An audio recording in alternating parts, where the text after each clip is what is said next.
When I first talk to Oracle people that don't use MySQL, I throw them out. MySQL refers, where you might define a schema user in Oracle, we call it a database. So as opposed to the database instance itself. So it's just important to note that that difference. And one thing that we will talk about a lot, if you don't know about it, is storage engines. There really isn't a comparison term to use within Oracle. I should have went through all my slides because I see now they're out of format. MySQL installation. As most of you are aware, you're probably running a variety of operating systems: Solaris, Unix, Linux, HP, Windows. They install them to different environments. Most ISP providers nowadays, or even most distros, include MySQL by default. One of the advantages of that is it's already there. It's in the LAMP stack. You can immediately use it. You can drop in an application. You can demonstrate something very quickly.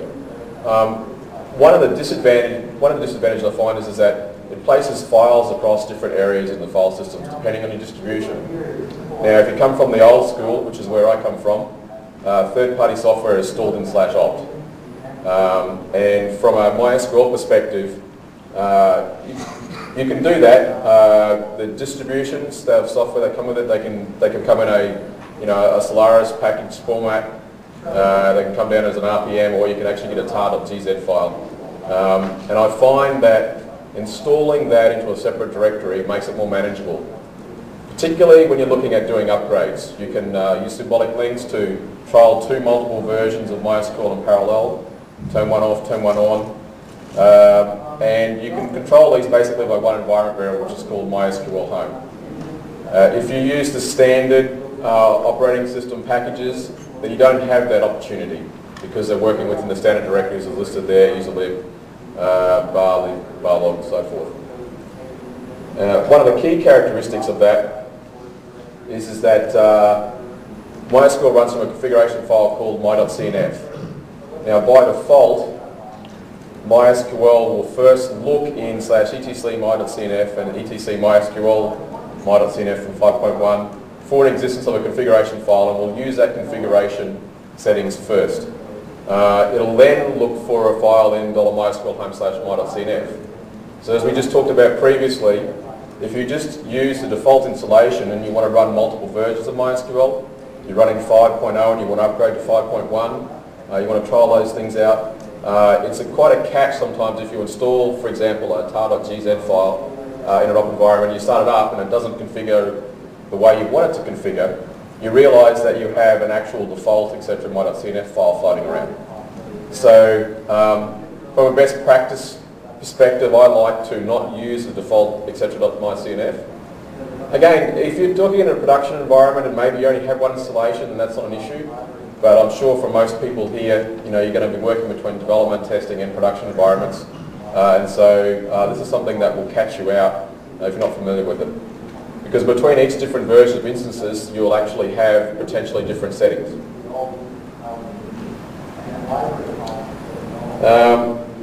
There's a couple of key directories that are in the my.cnf file. They're pretty self-explanatory by the names there. Base dir, which is what you normally set an environment variable to. Data dir, which is the data directory. The data directory will store all information for all the different databases that we have and the different storage engines that we use. And the underlying storage engines will store files differently. By default, as you can see, it's defined as MySQL home /data. If you're also coming from a far stricter environment where you might have your op file system as a read-only file system for software releases, and you put that into a read-write file system. Temp dir.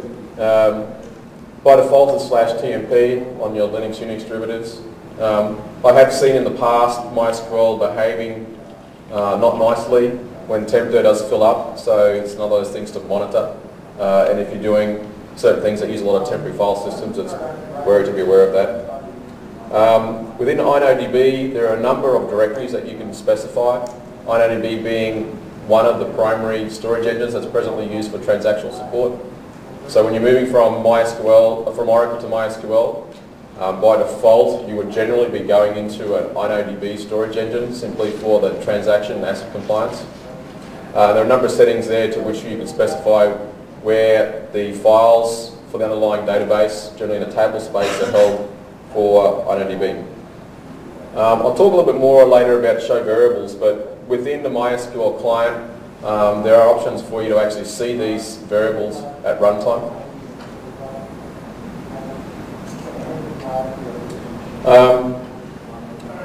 Another one of the things that you see when you're testing or you're working in a development environment, you're running multiple versions of the software.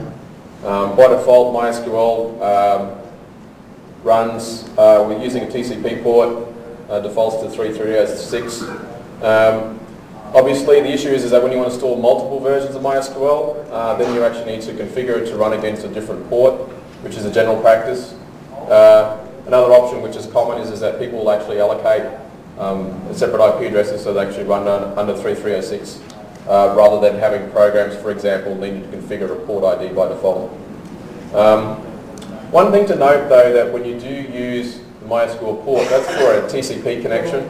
If you're doing a connection to a local host, like let's say on the database server you're working with, you have your MySQLD process running, and you connect to the MySQLD by the MySQL client, and it actually uses a socket file rather than the TCP port. And a trap for young players, if you have multiple instances installed, you can connect via MySQL client.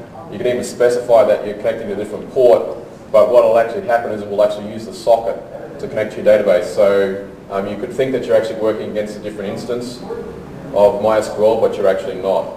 So it's important to understand the relationship in terms of how you're connecting, whether you're connecting via a local host or via a named host, and whether it's going to use the socket by default or whether it's going to use TCP port.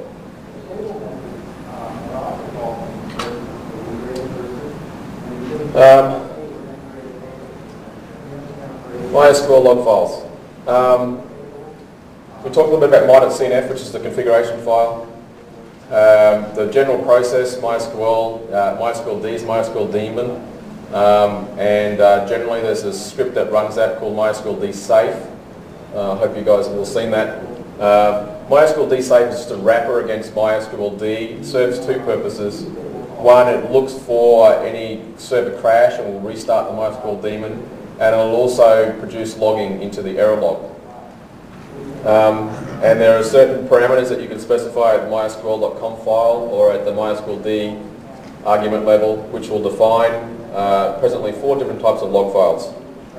We have the error log, which will report any particular errors like a restart or something significant that's occurred.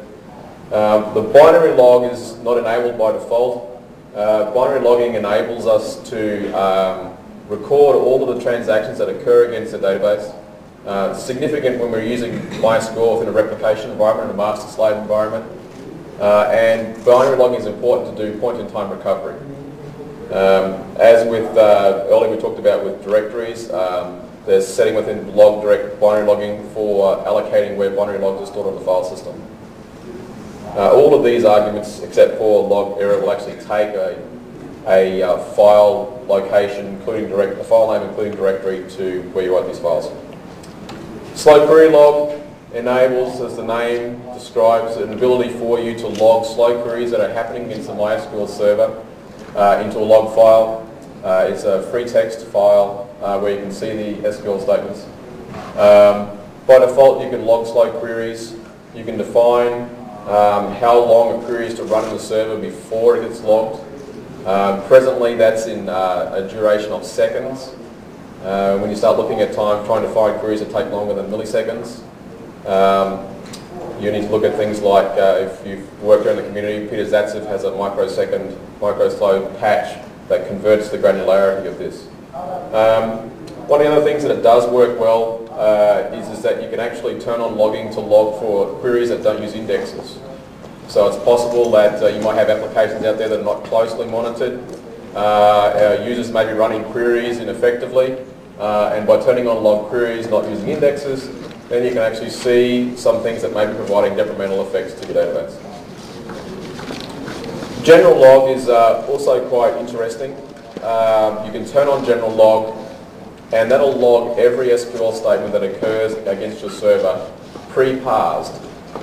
So you'll also trap errors there. I found this to be helpful in two areas. Areas where we're using XA transaction commit to actually see those commit points. But also I've undiscovered underlying issues using JDBC drivers, where the JDBC driver by itself will actually imply a certain operation. I have a slide a little bit later about that. Where a command that may not do a network round trip in Oracle does a network round trip in MySQL. And by looking at the general log, you actually identify these SQL statements where normally you would not. So the combination of the slow query log and the general log can sort of help you diagnose problems. However, depending on how you set them up, the output can be quite verbose. And as I mentioned before, the binary log can certainly help in your statements that are manipulating inserts, deletes, and updates. And combined with the general log, you can actually use tools to parse information out, and there are examples where people will use these things to replay statements for benchmarking scenarios.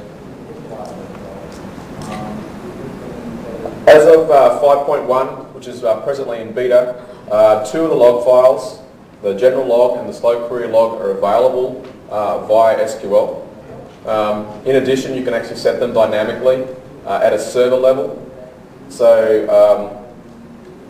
you can actually turn on the general log and you can execute SQL statements, and those SQL statements are then retrievable using our meta schema database MySQL. So select from MySQL.general log, and so that can help you to do things in a more interactive basis rather than using the underlying command line tools. MySQL Data Dictionary.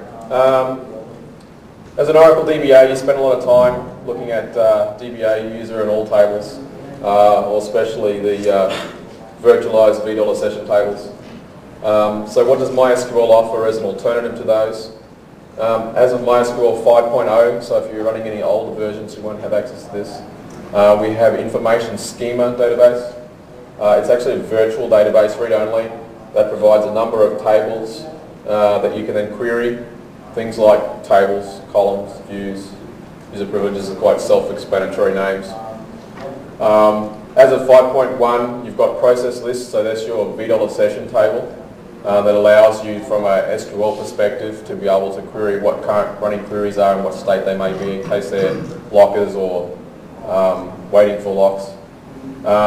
And also at 5.1, we have a number of tables: global status, global variables, session status, and session variables, which monitor the internal variables that MySQL is presently using. And I've got a couple of tools here just to show you those examples, because those variables help you in diagnosing problems quite a lot.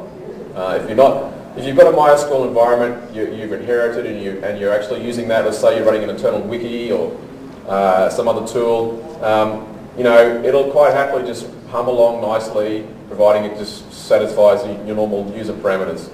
But sometimes certain things can just put that out of whack, and so I find that global status can be a very helpful guide in determining what's actually happening within the server. And I'll give you a few examples of those. From the community, there is actually a little outdated schema diagram. So as you can see, the information schema is 15, 20 tables. We're not talking 200 tables. So it's growing over time, but at least it gives you the ability to look at some general information about the schema. And as I look at that, I don't think that actually has the latest global session and variables tables in it. So there's actually a link. Might not have included it there. Might be down the bottom actually. Sorry, the format of the slides on this computer is slightly different to what I was looking at an hour ago.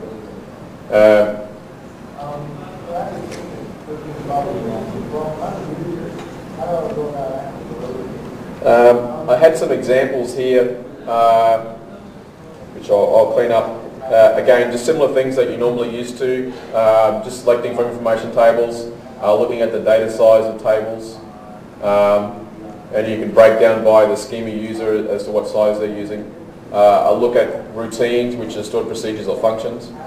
I look at triggers, or some more detailed work which will give you a breakdown of table usage, present data usage, present index usage, any free table space, any free space that those tables may be using against all the different schemas in your environments.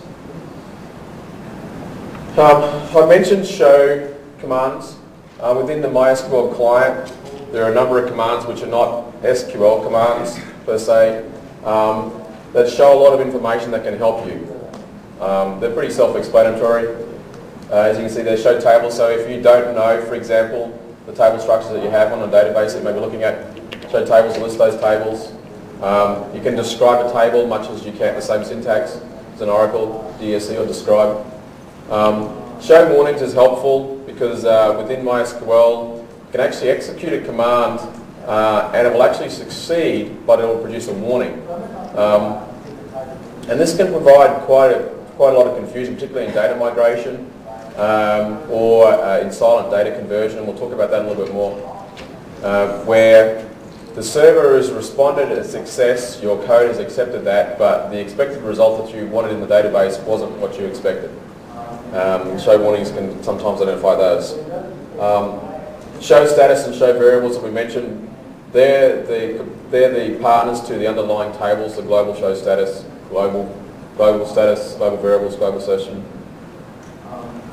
And there are various types of variables and that you can look at. For example, just having a look at there, you could actually use wildcard characters to look at variables that might be of size, or sort buffer size, which is the key size that we use for MyISAM tables.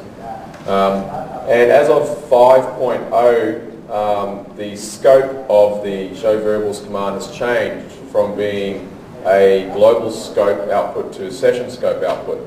So one thing that may catch you out, including myself once, is that in the old days you'd go show variables like a variable, and you get a value, and you might change that value because you can actually look at you can change variables, certain variables within your actual session that you're running with. Or you may see variables, you may see counters on incrementing when you thought they would. And it's because you weren't running this, looking now in 5.0, running this show global variables. So that can be a catch if you're working particularly with version 4 and version 5. Sorry, yes? How would root Oracle read RSJ and see basically the bytes from the top processes, sorting that, what's the SJ? How do I do that? Yeah, well, against the, I've got some examples with some show status variables coming up, so we'll just go through a couple of those and then we can touch on that a little bit more. In fact, actually, I'm surprised that backup snuck in there before that, actually. Hold that thought for a minute. Backup. The biggest thing about backup that everyone keeps talking about is that we don't have, as Oracle terms, that unbreakable commercial strength backup. It's presently planned for 6.0, and the next slide will provide a bit more details. One of the reasons why that is presently the backup strategy we're going to talk about is because MySQL has different storage engines. And the storage engines have different characteristics.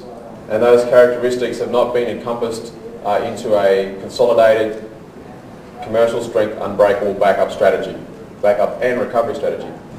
Talking about InnoDB, considering that most people here, if you're going to be moving from an Oracle environment to a MySQL environment, you will presently use InnoDB as the most widely used transactional storage engine.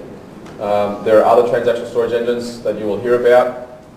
PBXT is a community-provided storage engine. Falcon, which is the storage engine that MySQL is currently developing, is presently available as an alpha version of 5.2. To perform a hot backup of these, if you're just using tables just against that storage engine, InnoDB for example, you can achieve that using MySQL dump, passing two key characteristics, single transaction and master data, which will effectively take a version control of the data so you can back up in an online environment. InnoBase, which is the company behind InnoDB, also provides a product, InnoDB Hot Backup, which is a cost per server. For that, it's a commercial product. I haven't used it myself, so I can't comment specifically on its pros and cons. One of the issues with the backup is that if you have, sorry, go. When you use MySQL dump with a single transaction master data, what impact does that have on users that are working on You're going to use MVCC, so it's actually going to take its own version control. So there's the consistency lock that occurs at the time which you execute the command, which is only the time it just effectively determines the version it's working with. And then users can work within their own version. It takes a version control. So it doesn't provide any level of locking against tables for reads or writes. So it is, in that sense, a true hot backup. However, if you use MySQL dump with the wrong options, what you'll find is that in historical ways you may lock all the tables or lock tables individually. If you're locking tables individually, then you're getting a consistent state. The use of single transaction and particular replication with master data will ensure that you get that consistency across your entire database with InnoDB. That being said, if you mix and match the storage engines in the database, then you can come up with inconsistent results, potentially depending on locking. For example, if you're using MyISAM, one very popular way of backing that up is that you just back up the files from the file system, because MyISAM tables and indexes are actually stored on the file system. We mentioned earlier about the data directory, which is used for all the databases within an instance. Underneath those directories per database, you'll find a MYD file and MYI file corresponding to the MyISAM data and index files per table. And they're flat files. So in an environment where you can actually, you're not, for example, not accessing the database, you can simply copy those files from one instance to another instance. And providing you have the appropriate bytecode order, those files will simply just work. This doesn't work for InnoDB, for example, because InnoDB stores a lot of its information within inside the InnoDB buffer pool. And that information is flushed to disk at an appropriate time. So whilst InnoDB has an underlying table space and log files, you can't use a file copy in terms of providing a consistent backup. Another option with that is I've seen people use a LVM snapshot for backups. So the issue is, as we talked about, is that if you mix your storage engines, what is the best way to back up? And there are many pros and cons of different approaches. But one generally accepted environment, particularly in the scale environments where people actually have a master-slave environment, they may have multiple slaves doing slaves, you can actually use a replication slave in a controlled environment without having any rights against it by stopping the slave from receiving any communication from the master. And you can actually take a backup of that using MySQL dump. So it's a consistent copy. Again, there are pros and cons of that, and that works reasonably well up to sizes of like 5 and 10 gigabytes. But when you have a database which is terabytes, then you have to look at a different approach to your backup strategy. However, there is light at the end of the tunnel. As of MySQL 6.0, and Robin, who's down the back there, is doing a lot of work with this, we presently have our online backup and recovery. And I believe there's some demos that can be now run with this. Yes, he's nodding his head. This is the unbreakable commercial strength backup and recovery that MySQL so desperately needs. Cross-engine supports all of the storage engines that we have, and as you will hear this week, there are more storage engines coming out. You might hear the terms Solid, Falcon, ScaleDB, Nitro. All of these storage engines will be supported underneath this backup strategy. It's online, it's non-blocking, except for alter table statements or other DDL type statements. You can run it via the command line, so you can run it from a MySQL client. You have the appropriate backup mediums that you can use, as you see there, it's full server database and a full point-in-time recovery. And it's not actually just on paper. There's actually working demonstrations of this right now, so this is a major planned feature for MySQL 6.0. Get to that status in a second. Tools. Another thing with MySQL, surprisingly I was in a meeting just only a few minutes before this talk about enterprise level monitoring from an Oracle client. We stuff with tools that can look at a database and look at every single thing that we want to know. There are tools out there, that some of them provided by the community, that can provide certain levels of monitoring. A recent release, I have an example coming up, is Show Profile. A patch that was supplied by Jeremy Cole from the community that's been incorporated into our community binaries that allows you, as I look at the number there and realise it should be 5837, not 5838. Doesn't seem like anyone picked that one up. It allows you to look much more closely at the individual queries and what they're doing within the server. I mentioned earlier the slow query log. Slow query log is great for logging slow queries. However, it only works at a granularity of seconds. So if you're in an environment where you're doing 10,000 queries per second and they're taking milliseconds to execute, you need better granularity. And I've successfully used the microsecond patch, again something also provided by the community. It's not presently incorporated into a community build. However, the author has actually provided a version 5033 with it actually built in as well as the patch that allows you to actually run the microsecond patch, which effectively changes the granularity from seconds to microseconds. There are some other tools out there which come in handy depending on what you're working with. Most people are familiar with top, so there are cursor-based derivatives of those. MyTop, INOTop, NDBTop. Quite possibly everyone here, if you're looking from an Oracle perspective to a MySQL perspective, haven't had much exposure to NDB. NDB is the MySQL cluster offering, NDB standing for Network Database. I suspect that nobody here really is using cluster. Anyone using cluster? No one using cluster, that's good. We can talk about that afterwards if we want some specific monitoring ideas in cluster. There is also some other community work. MySQL Toolkit is a series of tools that can help you in various things like comparing the schemas and data. I know Top should be bundled with that as well. It's created by the same author. Historically, when I started using MySQL back in the late 90s, there's a very simple PHP MyAdmin, just a web-based client that allows you to do quite a lot of general administration things against the MySQL database.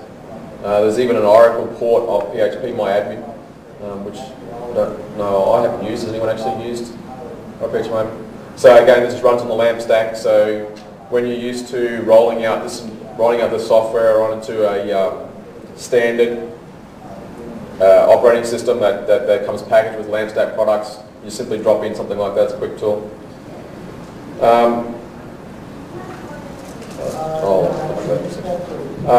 From a MySQL perspective, we have MySQL Administrator along with MySQL Query Browser, which is a GUI-based tool which is moving towards some of the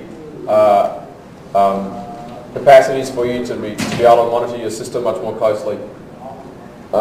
Quest Software provides a product called Spotlight, which allows you to drill into, in a graphical perspective, INODB type performance criteria. It's a product that you can actually download at no cost for a restricted number of connections. Everyone here is an ex-Oracle person who's used Toad, so there's also a Toad for MySQL, so you're safe there. And as within the MySQL community, we have MySQL software. We have community and enterprise. Enterprise is our commercial offering, which when paying for support, you have access to also MySQL network monitoring and advisory services. And if you were at the keynote speech this morning, you might have just saw a glimpse of that. An OEM, enterprise level monitoring product now at version 1.1. There was some nice 1.1 features on the screen this morning, which allow you to monitor your servers, allow you to graphically look at and diagnose potential problems that there, and even advise you of things to correct within your settings of your servers. Sorry. Is there a plan to put the MySQL administrative functionality into that network monitoring, network services, so it's like breaking control where you can like a one-stop shop where you can do multiple. I think I'll let Robin answer that question, because Robin from the product side can very much give you an update as to. Yeah, absolutely. We're right now working towards doing this right. Is that planned for 6.0 or just the future? Watch the next several quarters. You'll start seeing functional stuff roll out in what you saw this morning. You just that Q3, Q4 this year. Good question, because that kept Robin awake down the end there. And as I mentioned this morning, Network and monitoring advisory services, I believe, are offering some trial versions now. We're at release earlier at 1.1. And I'll reiterate, it was ahead of schedule, which was quite a success for the team. Show profile. I mentioned before that there have been some community things, and there's a few things to help diagnose, and we'll look at, I'm just going to breeze through a few points later, the common things you'll find if you just, for example, were given a MySQL environment to pick up to monitor and you really had no idea. This gets into a little bit more detail if you have used a MySQL environment. And the show profile allows you to drill down and look at how an individual query is executed against the MySQL server. I found this particularly helpful because it allows me to time something in milliseconds or microseconds. So if you're not sure how long something's running, you can actually use this for that benefit. You just have to sum up the duration column yourself. Here's an example of a query that I came across recently, and it was taking too long. It was taking 7, in this case I think it's like 7 milliseconds. And whilst I wasn't able to solve the problem, I was better able to diagnose where the problem lies. In the case of a particular status, and as I make a note down there, the status names are actually named poor because they're the internal prop information from the threads within the server, and the patch that was provided didn't change those, it just provided a layer on top of them. But it showed in this example where we could see where time was being executed. And for those keen people that like to look at source code, MySQL source code being available on a GPL, you could simply pull up the source code and have a look what was occurring between the lines of code to find out what the problem was. This isn't probably too much of a clear example, but another example of this is quite handy when you can actually monitor this and you can see, for example, MySQL converting an internal temporary table and converting it and putting it on disk. And you may wonder why, for example, a query may be executing okay, then all of a sudden it doesn't execute okay. And so actually looking at individual steps, it was quite obvious when it said copy temporary table to disk, that it was taking something which should have been put in memory and it was putting it on a disk, and you can see a breakdown of those steps. So it's not a tool that if you're not familiar with the way of monitoring, it's not something you jump into quite easily, but there's some of the tools that are coming along now which allow you to drill down in much more detail. Sorry, I'm monopolizing the questions. That's okay. But where do you get the constant for where do you get that? Where do you get the constant? Like you say for query 4, how do I know what query 4 is? Oh, okay. I won't drill in details, there's plenty of information online, but effectively on a per session basis, this command runs on a per session basis. So on a session basis you set profiling equal to 1, which enables it, and then every query that you execute is logged into basically the query profile. And there's a command called show profiles. The show profiles will list the SQL statements that you have run with a number.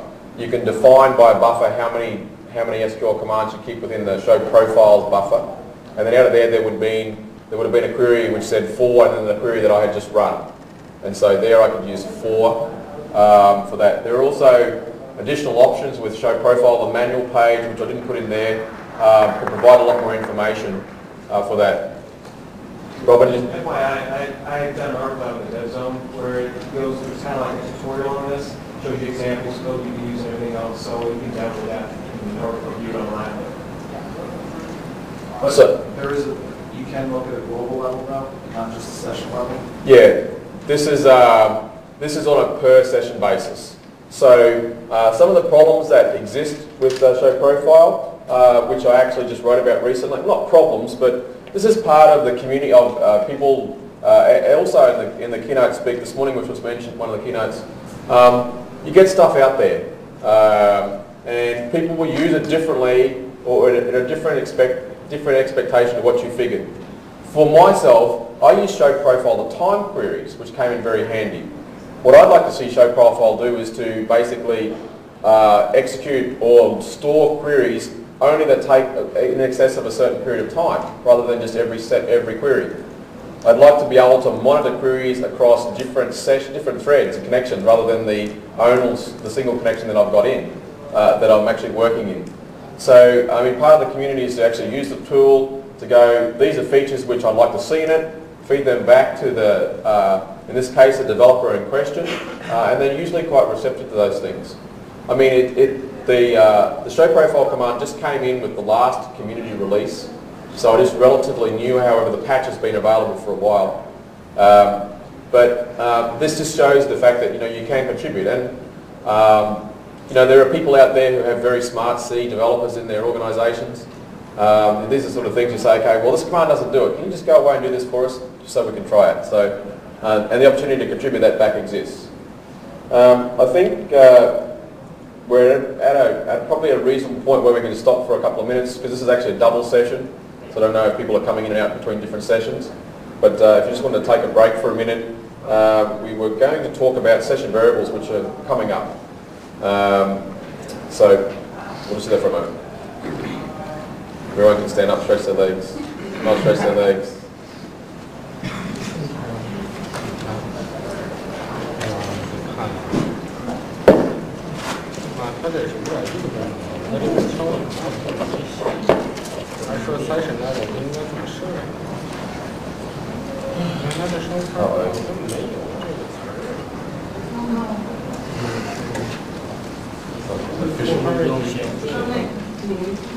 No, it's fine, thank you. Great, thanks. Thanks for asking. Yeah. Oh, you choose.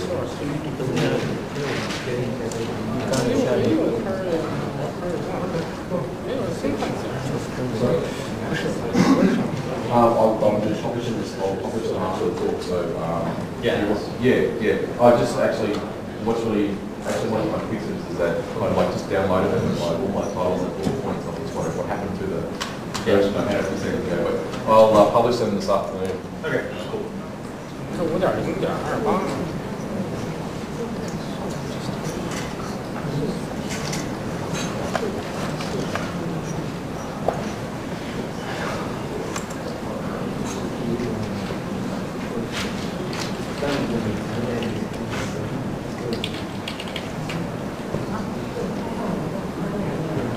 Yeah, sure.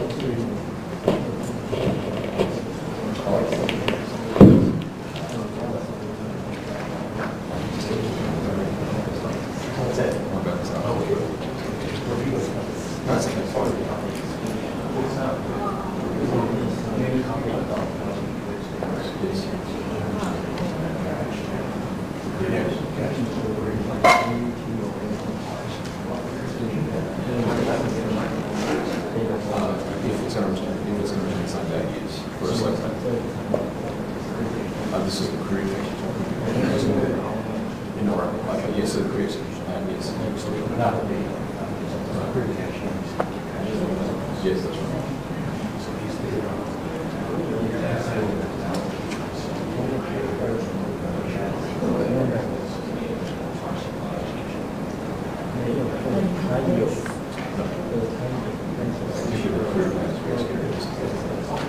The only exception to that is the query cache, where you retrieve the information and that exists then when that information is actually returned immediately. Actually have a slide on the query cache. It's actually a feature of what version collected by query cache, where if you're running this like query, the result of the query is the same. It's a bit like a query cache. Okay, the results are the same as the client, so it doesn't have to be because it actually has to do with parsing. So there's also a change, so it's effectively so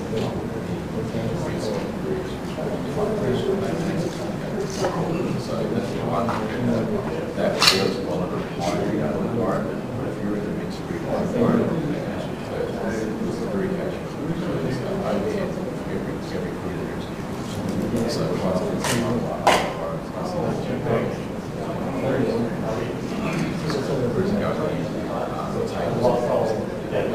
group that wasn't the query, you change the table.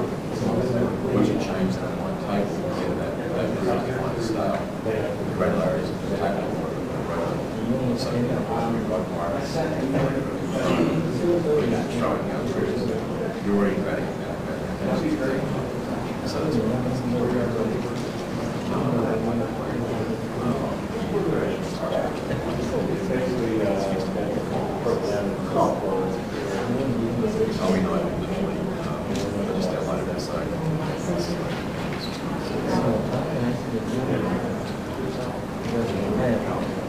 This is actually just the PDF. I like to do the PDF.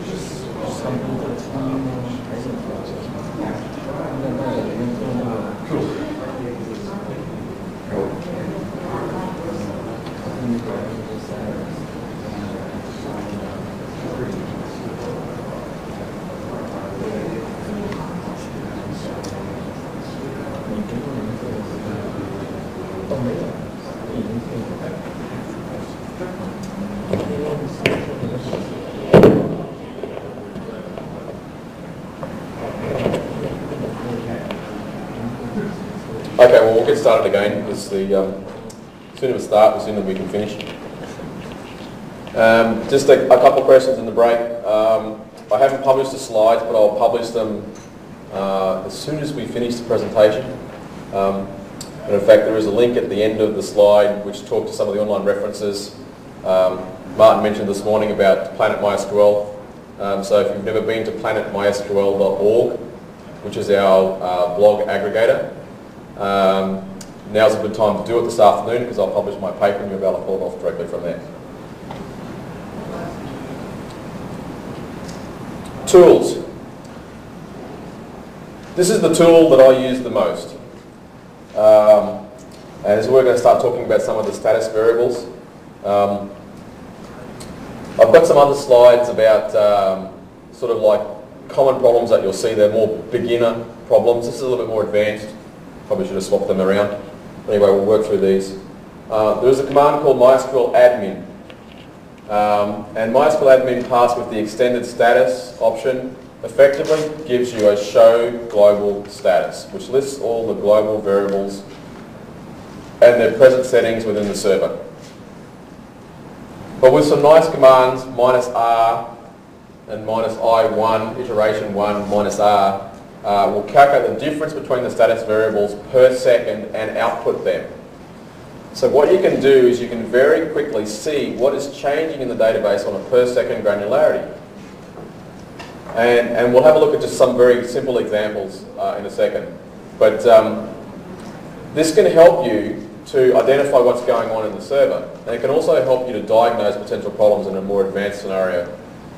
One of the things I don't like about it is that the output that comes out is actually the variable itself and the value. It doesn't actually have the date time column.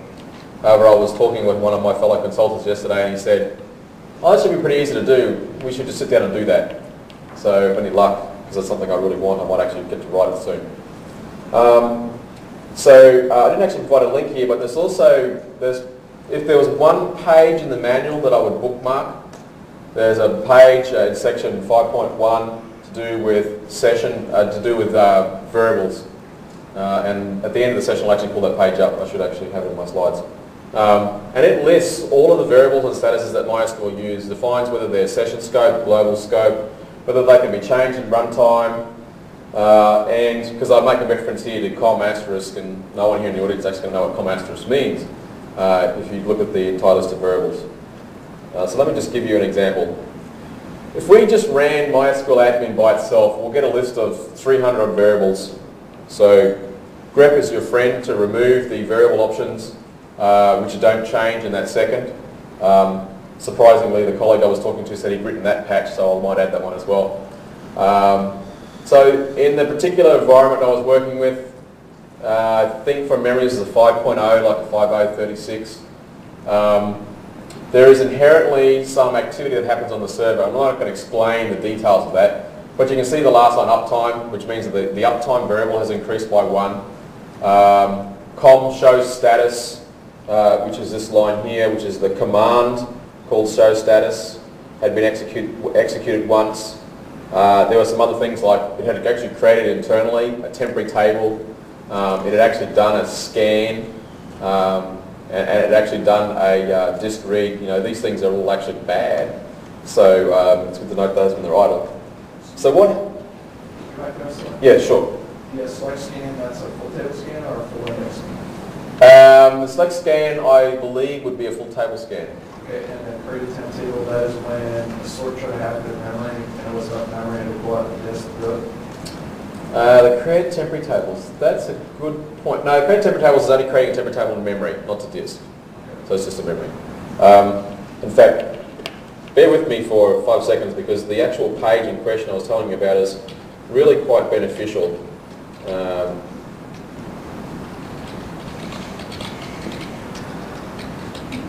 I should actually know off the top of my head.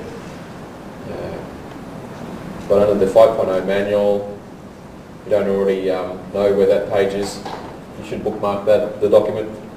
But in section 5.1, 5.2, option and variable reference. This page is invaluable, and quite often I'll go back to the page like a month later and it will have changed. It's continued to evolve. I've got an offline copy that's probably 2 months old now, and I know, for example, the dynamic column didn't exist and now it exists. So, for example, we just mentioned about created temporary tables. You know, I can't remember all the commands. It's way too much. So, created temporary tables. The output's not quite good, so it's actually the last column, which is it's a status variable.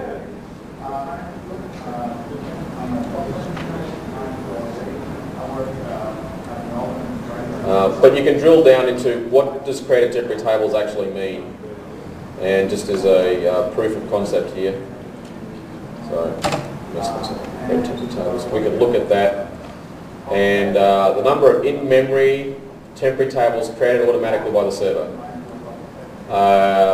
And as also references it, which is quite good, uses a variable temp table size. So if temp table size is too small, then what it'll do is it'll take that in-memory table and will flush it to disk into a MyISAM table. So when we start looking at commands, this becomes a good reference to come back to, because even some of those internal commands, you wonder exactly what they do. Because you sort of wonder, and I'll give you a specific example. Here's a little benchmark that I was running. Running with client code, and I was monitoring the inserts and updates that were happening. So you can see there we were doing 132 command select statements, 274 insert statements per second. And I was just looking through the different variables, and we can sort of, you see the usual suspects as we saw before from the you know, the default thing. So you can discard some of those. And then all of a sudden there's this command called com_set_option, and it's occurring 264 times per second. And this was an example where it was a command, it was actually a command set option, which was being set internally via JDBC driver and executing a set max rows command, either turning on the max number of rows to return the result set or not, or in the statement result or not. And this code originally was working on Oracle and being migrated to work under MySQL. So this was a good idea because all of a sudden it just stood out. And so a set option command was being executed via the JDBC connection pre and post every SQL select statement. And so there was 264 round trips to the server per second. What also happens is that this comes in very handy. I'll monitor individual things, like I'll just monitor the particular com commands, or maybe com insert or com select. And when you're doing a benchmark, you can monitor that along with, for example, your disk I/O or your CPU to see any dips and troughs. So you can monitor whether, for example, you know, you're getting a consistent level of throughput, and then all of a sudden you're not. And there may be reasons why that is occurring. MySQL Administrator, the GUI tool that I mentioned before, is a product provided by MySQL that provides a level of this monitoring in a graphical form. So if you actually, for example, run MySQL Administrator on the client, then all of a sudden you'll see that inherent cost within your server as well, because it's doing this polling per second. I list here a couple of the specifics. I mean, as we talked about com, all the underlying commands that are actually executed to SQL. I'm not going to go into the details of how the SQL server takes a command, you know, does a parse of it, does an optimize of it, and executes it, and the individual storage engines. But if you can look at the actual com commands themselves, if we go back, you will see within the manual page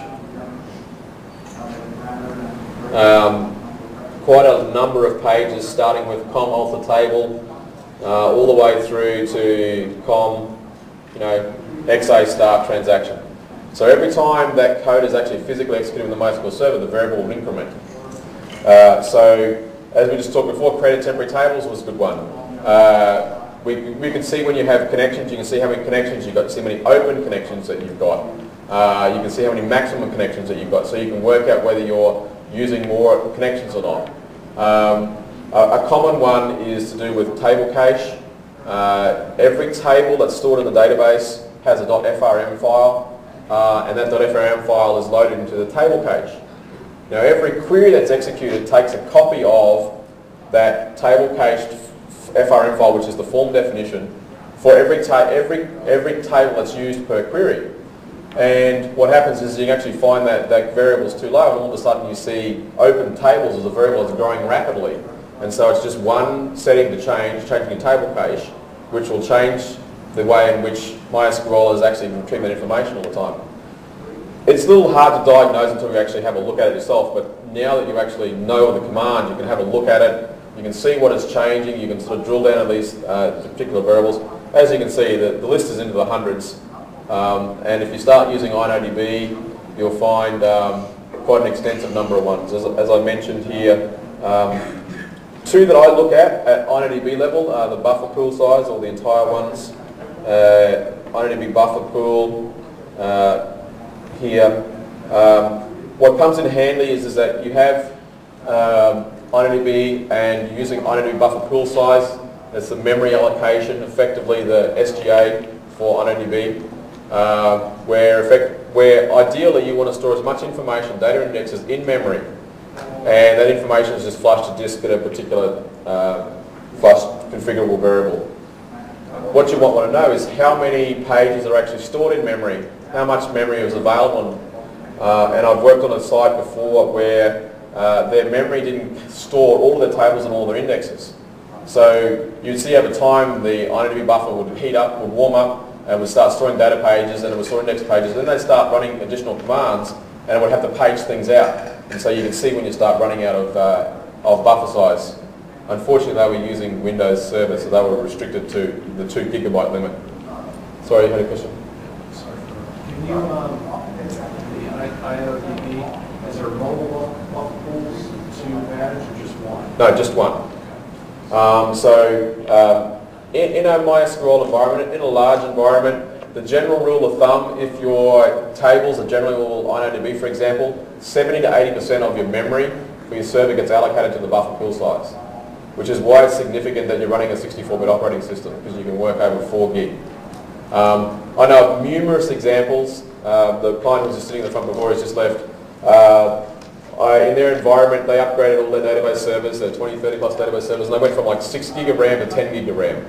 And it made a significant difference that they were able to allocate more information on InnoDB buffer pool size and store more information in memory.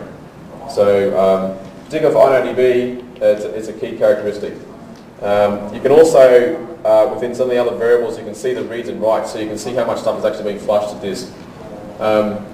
Now what you'll find is that I haven't used the Spotlight tool that I mentioned, the Quest Spotlight tool, but it's a tool that actually looks at a lot of these InnoDB variables and provides them in a graphical format.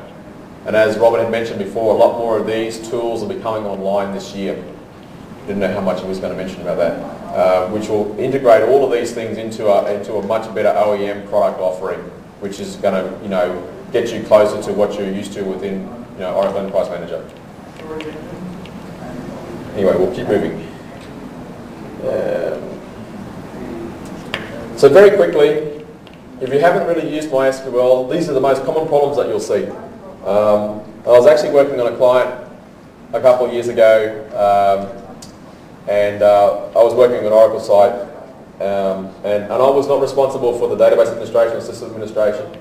But having a MySQL background, I could come in and then all of a sudden we were using a planning tool to track our time, and people could read the data but they couldn't write data.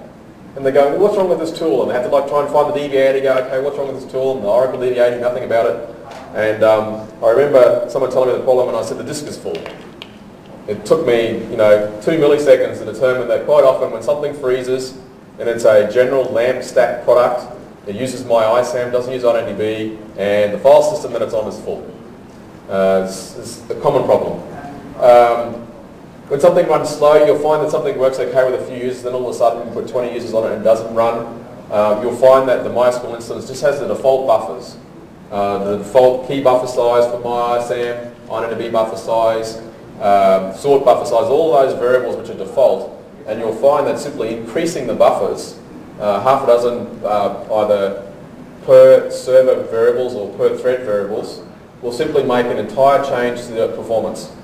One option which comes with a caveat is that a lot of products, I think I've actually got on the next slide, a lot of the products that you'll find that are LAMP stack products out there, they're easily accessible, that you can download, they don't use transactions. And I didn't have a slide on this, but for people that might not be familiar, MySQL has two states. It has a non-transactional state and a transactional state. Now, in an Oracle perspective, you're used to working in a transactional state. You can turn auto-commit on, but by default, when you're running SQL statements, you're running within a transaction. Within MySQL, within certain storage engines, they don't support transactions, so every command is actually physically executed, and it can't be actually packaged up in terms of an ACID-compliant command. So they're actually non-transactional commands. So you insert an insert, insert happens. It either succeeds or fails. You can't batch that with several other inserts. And quite often, some of the products that you might use, that someone says, oh, this is pretty cool for what we want to do internally, they're not designed for large volumes. So these little things come along, all of a sudden when you throw 20 users at something, it doesn't perform as well. One of those problems is that MyISAM is a table level lock, where InnoDB is a row level lock. So when you're performing a update, for example, of InnoDB, it's going to take a lock on the entire table. And if, for example, it does a full table scan, well, it's going to lock the table. So sometimes just simply changing the storage engine type of the tables with an alter table command from MyISAM to InnoDB will give you an extra level of granularity in your locking. The other thing that that people come across is that they have a can't connect. Some issues happen between maybe your PHP type encoding or your Apache, and the number of connections is full. And you can see this by looking at some of the status variables in terms of opened connections and open connections, and then look at max connections. And for example, you might need to increase max connections. We'll move very quickly, otherwise we'll never get to the developer notes. Another catch that people find is that when you install MySQL by default, it's not secure. There's a script called MySQL Secure Installation, which will fix up a lot of things. One of them will force to put a password on the root user, which is effectively your sys system user. We have anonymous users that defined, and when you start defining security across multiple hosts, they really mess you up. So if you're going to do anything other than a basic installation, a command provided with MySQL Secure Installation will really help you there. I think I just talked a little bit about auto-commit. Common problem on a site just a few weeks ago where someone ran a command and I went, hold it, and it was too late, he already hit enter, and he was doing a delete. We're in an auto-commit. By default, MySQL, even if you're using InnoDB, which supports transactions, is in auto-commit. So you need to make sure you preface that with a begin and a commit or rollback accordingly. Yes? You can do that with the settings so that that's done for each new connection, right? Yeah, you can actually set auto-commit on or off there, 0 or 1. So that can be defined at a session level or at a global level. Sorry? Is that done in a config file? You can do that in a config file. Yes, you can do that in a config file. But you can also do it, your code should always, you should always write code which is transaction safe. You should always do begin, command, rollback or commit. So you can start transaction, begin. So it's just that when you're working in the MySQL client as opposed to like SQL Plus, you do a delete and then, okay, I'll just roll that back. Well, you can't. And I've seen it happen. I really miss SQL Plus reporting. The ability to be able to format columns, put headings, page breaks, line width, all those things. We don't have those. There isn't an alternative. One thing that is very cool that I do like is \G. You're using a MySQL client and you have 20 columns in a table, you're looking at like one row, \G will put them in column order and value order. So it'll convert the display from a table into a row of columns, a row of headings and a row of values, and it's actually quite user-friendly. Hopefully there's some enterprising person out there in the community who will actually write a level of reporting against their own MySQL source code so we can actually do the level of formatting that would be nice. Some things that I do like that are MySQL specific, within the SQL client you can just select into and out file directly, you don't have to like an export or import. You can load data directly from a file. We have the if exists syntax. None of this dropping an object, finding out it doesn't exist, ignoring the particular error and then moving forward. One thing that I didn't think of until Robin had mentioned it, that you can add columns anywhere in between the existing column definitions of a table, either at the first column or in the middle of columns. And I was just talking in the break, query cache. Query cache is great because what it does is it effectively caches queries which the set of data that it's retrieving has not changed at a table level. So if you're in an environment that has a high level of reads, it's effectively, query comes in, is it in the query cache? Yes it is, it returns the existing result set immediately. The query's not parsed, doesn't have to be doesn't have to go through the query plan, and doesn't have to return the set of data. The problem with that is that it's only at a table level. So if you have a query that selects 5 rows, and you have an environment that has a heavy write that goes against that table, the data is marked as stale every time a write occurs. So it's really only productive in a read environment. In fact, it can actually slow down a heavy write environment. And I was told that it's actually a feature being added to Oracle version 11, so I can't confirm or deny that. And I don't see Ken in the room, so I can't ask him either. I won't go into details of buffers because we're running short of time, but the slides will be available. For a developer, I'm just going to run through these. We don't have sequences. I think everyone here would probably know that. The solution is auto-increment. Auto-increment is very cool in some areas, but it lacks some very key characteristics. One of them is there's no concept of a global sequence. So if you use global sequences, you're in trouble. You don't need to find one column per table with an auto-increment. And rather than doing getting current, a sequence current val, you do a last insert ID. But there's no way to actually get a sequence.next val. I've actually got a comparison chart coming up very soon on the syntaxes for those. We don't need to use dual. So, select now, which is the date function, as opposed to select occur date, for example, or select sys date, sorry. Doesn't need dual. However, for compatibility, if you go select 1 plus 1 from dual within MySQL, it'll work. But if you go select dummy, the actual column name within the dual table, to retrieve back your one magical row of X, that will actually fail. Like is an interesting option. The one thing that you'll see and you'll be able to eliminate initially is the need in applications, for example, to store columns with the uppercase version of a name, and you always search against that with a preferenced value that you passed in, which is uppercase. MySQL, by default, you don't need that because it does case-insensitive data searching.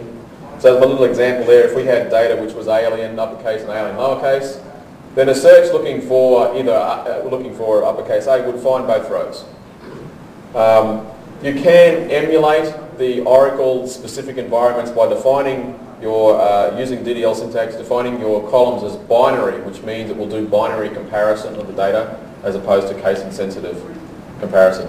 Now there's a caveat, as I mentioned up there, this is character set / collation dependent. By default, if you use the default character set for strings, default collation, then you have this case-insensitive comparison. But you can choose collations which are case-sensitive as opposed to case-insensitive. Just by default, just be aware that if you have a lot of old code that used to do, upper value equals upper column, then they're not actually required. However, you shouldn't really be doing that in a production environment. Some little differences. You can use default words like group. You can use space. I wouldn't recommend it. So the general rule of thumb is don't use a reserved word if you can get away with it because it doesn't provide any sort of level of compatibility. But that is something that is different. Hopefully, people who are interested to hear about stored procedures went to the earlier discussion rather than the late. I can't say it's the next discussion. There was a discussion today about using stored routines. Anyone here went to that? Yes? Okay, good. So Giuseppe would have been talking to you about the stored procedures and the pros and cons of stored procedures that you have within MySQL. It's not a PL/SQL replacement. It never will be. PSQL is Oracle, and Oracle is very good at being Oracle. The list of functionality that is missing is greater than the list of functionality that exists. So if your application is very heavy PLSQL based, then you'll have a problem if you, for example, wanted to migrate it to MySQL. List there are just variables that don't exist, the types of functionality that doesn't exist. The biggest thing is that if you're so used to built-in packages, if you're used to your DBMS packages, your DBMS output, your DBMS pipe, your sys packages, then you won't have any of those for comparison. UTL file doesn't exist, for example. There are, however, some routines. In fact, the presentation we went to this morning, Giuseppe, is actually the author of the Stored Routines library, which provides a number of convenient functions that allow you to do things in a, I won't say roundabout way, but it provides a great extension to the current level of stored procedures options that presently exist in MySQL 5.0. I mentioned briefly about locking. There'll be more talk in this talk about storage engines. We could spend 15 minutes talking about storage engines, but just be aware that different storage engines have different locking characteristics. And as you can see there, MyISM memory uses table level locking. IDDB Falcon, PBXD Solid, all transactional engines use row level locking. And then you'll hear a bit about Nitro this week, a very promising storage engine. I don't have a term for the type of locking. It's sort of like a quasi-nothing locking. You need to see the presentation to understand exactly what that means. So storage engines introduce a different type of functionality that you won't see from an Oracle environment.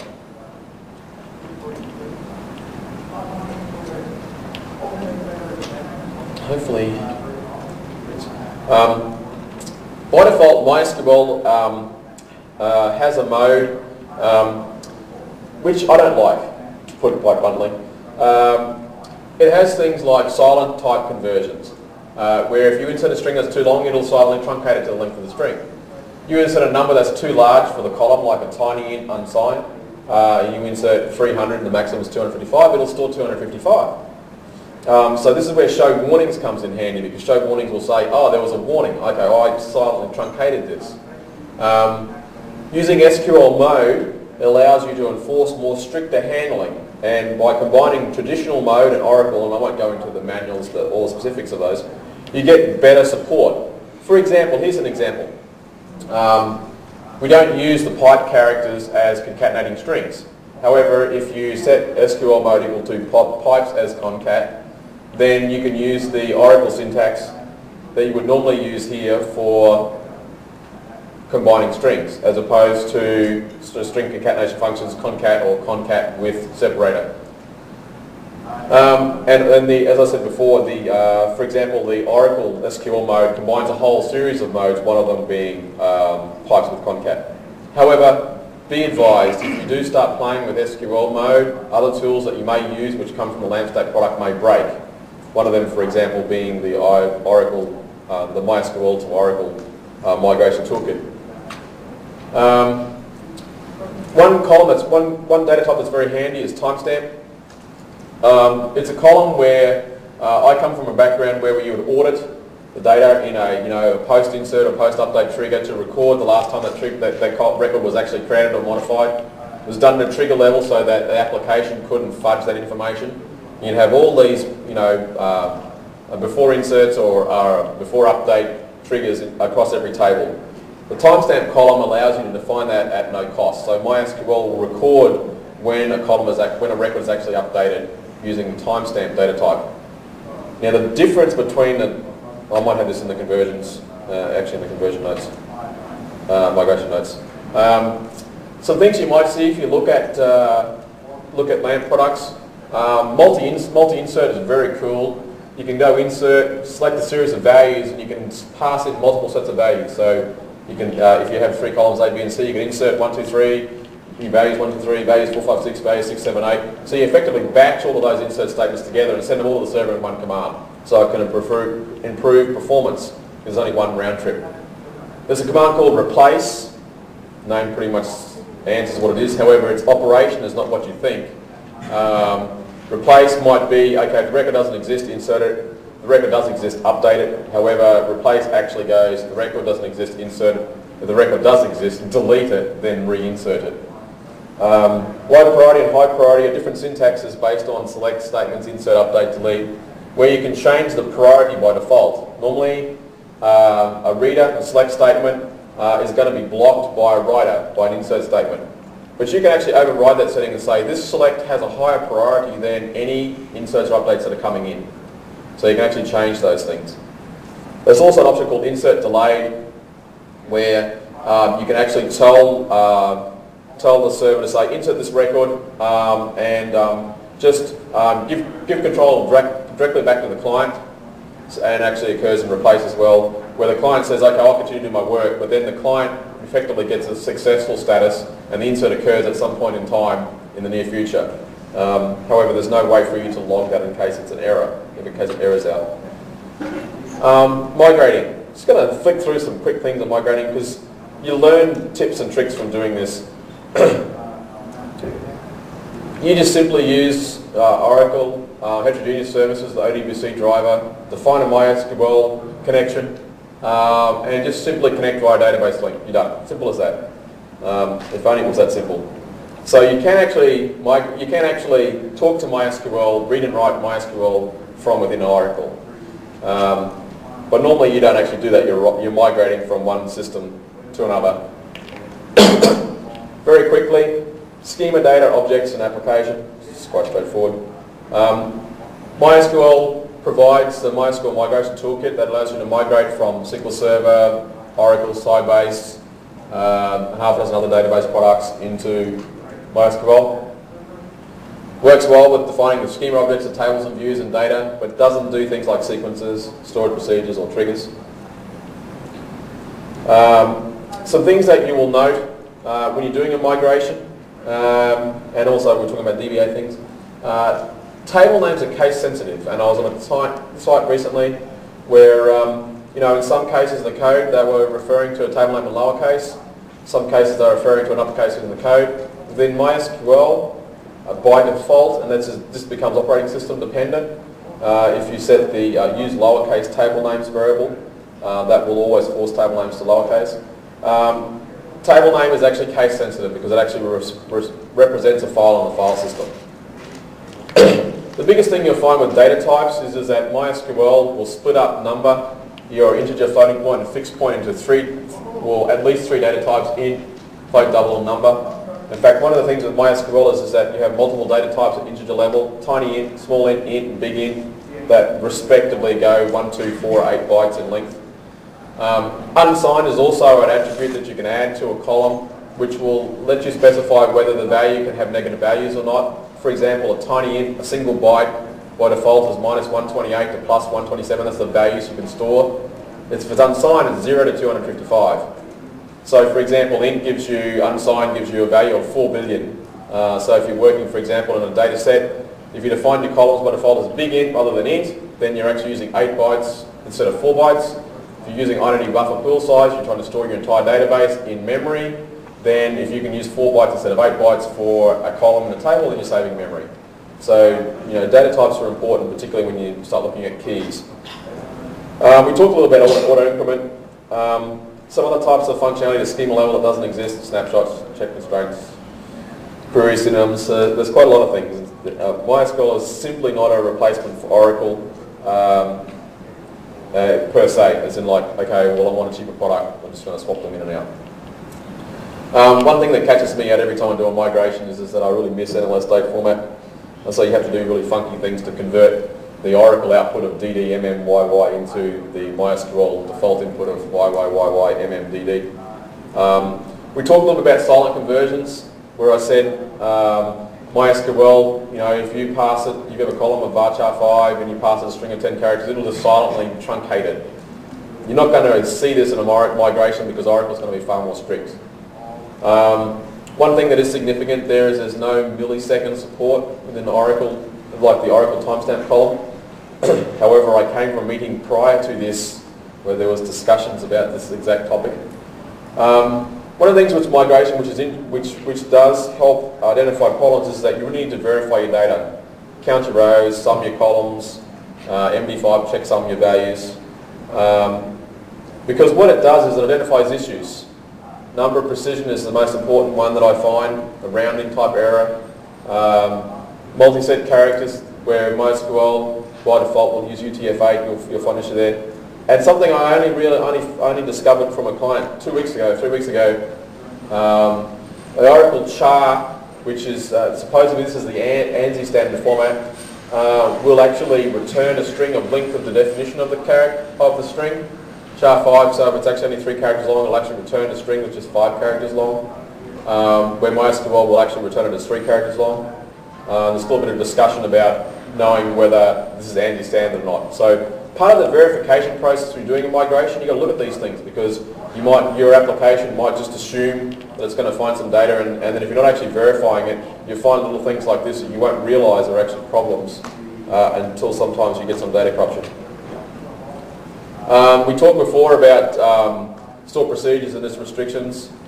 No packages is basically an extension to that. The triggers are quite handy in MySQL, but as you can see from the list there's a number of things that it does lack.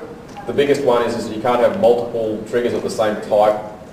So you can't have 2 before update triggers, for example. You can't combine your triggers with before insert or before update. Sorry? Triggers can have 5 up, correct? Yes, they did. And you needed to be a group. You need to be a group user to break the trigger and also fire the trigger. Is there a way around that? Yeah, no, there have been improvements in the security to define the definer for triggers, particularly in stored procedures. Triggers is a good point. Remind me afterwards and we'll just double check that. But there have been some improvements, particularly in the owner privileges for triggers and stored procedures.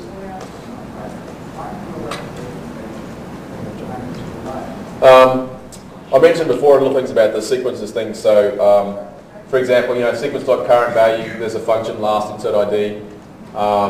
Sequence.next value, you simply replace it with null. If a column is an auto-increment column, you don't actually have to specify it in an insert statement. You can actually physically remove the column from your insert and therefore specify no value. Or if you specify a value of null, then it will actually pick up the next val. It's effectively a sequence.next val. We talked about no dual being required. You have other things like syntactical changes, NBL, that's if null. Row number is an important thing where in your code you're going where row number is less than 5, put back the first row, 5 rows. MySQL has the limit function, limit syntax, I should say. There's no decode, but hopefully since Oracle got its case statement working, I think post 9, maybe 10, I don't think it worked quite well on 9. There's if statement and case statement, normally you can rewrite those. The biggest thing that'll trip you out is using plus as a syntax for your outer join syntax. Spend many a time going, why does this not work, and realise that it's Oracle syntax. So there is 8 or 10 different variances in terms of defining inner, outer, join, left join, straight joins. I'm not going to spend any time going into those things, but it's just something to catch you out with as a developer. This will probably be the thing that you'll spend most time on. Most of these other commands is just a translation. Sequence is a little bit different, but you just translate using NVL to if null, or as I've got on the next page, you might convert sysdate, for example, to using curdate for a date value, or now for a date and column, date and time column. I mentioned the default date format. You don't have the option to specify the date format within the client, and so that's something where within your application now you'll need to make sure that you define a date column properly. Let's say you're doing Java, that's easy. But if you're using other languages like PHP, you need to format your dates correctly. And if you're not running in a traditional mode, then MySQL may silently transform the date that you pass as invalid date format, say that it doesn't really date format, convert it to 0000, and say it was successful. So you need to catch out there. We talked about uppercase columns and character sets and collations. So I'm actually amazed that I actually got through those slides. Just before we get there, let's tidy up all these things up. MySQL is not MySQL. So if you want to mix in and blend with the MySQL people and pretend to be a MySQL person, then the correct pronunciation is MySQL. It's amazing how many people just call it MySQL, and I start dealing with clients and it's MySQL this, MySQL that, and then before long I actually get polluted and start saying MySQL, MySQL, I should be saying MySQL. That's actually on the official. That's the official definition from the website. So be aware of that. A few things that are relevant, as I talked about before. I will publish this paper very soon, like in the next 15 minutes, and you'll be able to pull it up from planetmysql.org. Picks up my aggregated blog in the next every few minutes. So that's where you'll find it, and if you've never been there before, this is an excuse for you to go there for the first time. We have forums, lists, user groups, training, you know, the similar things that you used to have with Oracle. You have with Oracle. This is a book that I like. If you're looking at preferences, there's a whole pile of them. There's one called Pro MySQL. Both of those authors here. In fact, the conference organizer, Jay Pipes, is one of the co-authors of that. This book is actually authored by one of the MySQL documenters, so I quite like to use it as a reference. If you want to be a MySQL geek and wear a MySQL shirt, you actually should have got one. But one thing we do lack is a store, so I've got my own shirt, so you can support me by buying a shirt from geeker.com. This is an official one, but the unofficial ones are there. Q&A, so there was a question in the front. Could you go back to the slide where you said no application-sensitive searches? Yes. There. Well, this one here in terms of like, yeah, no upper. Okay, so historically what happens is that in Oracle, you have a surname column, a last name.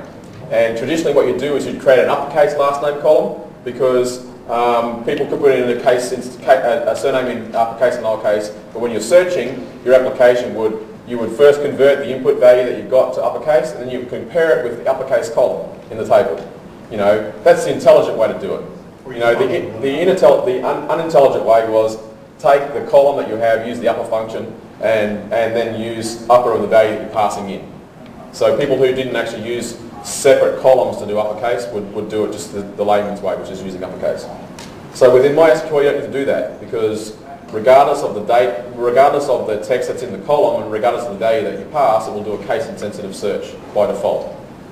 So you can eliminate those additional columns that you might create in your large enterprise applications, which always used to be a bugbear. Anything else? Can I go back to references page? Absolutely.